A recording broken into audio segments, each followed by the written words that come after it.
పరమశివుడి యొక్క రూపం పాతాళం నుంచి ఆ పై వరకు నిండిపోతుంది. కింద ఎక్కడ వరకు ఉందో పైన ఎక్కడ వరకు ఉందో ఎవరికి తెలియదు.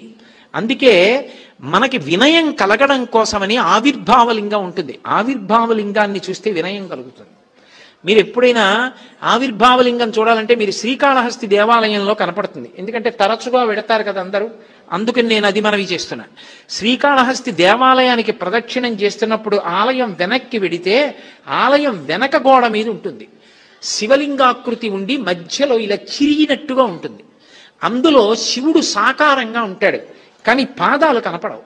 పాదాలు ఎక్కడున్నాయో తెలియదు, కింద తల కనపడదు.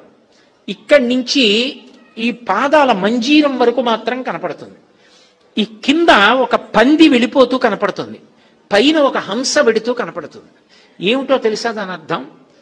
శివలింగం ఎక్కడ వరకు కింద వరకు వ్యాప్తి చెందింది తెలియదు, పైన ఎక్కడ వరకు ఉంది తెలియదు. అది వెతకడానికే బ్రహ్మ విష్ణువులు ఇద్దరూ ఒకానొకప్పుడు హంస రూపాన్ని వరాహ రూపాన్ని పొంది ప్రయత్నించి మేము కనుక్కోలేకపోయాము అన్నారు. అంటే ఆయన వ్యాపకత్వం చెప్పగలిగిన వాడు లేడు. అందుకే శివుడికి ఒక విచిత్రమైన నామం ఉంది, స్థాణుహు అని. స్థాణుహు అంటే కదలనివాడు అని చెప్పకూడదు.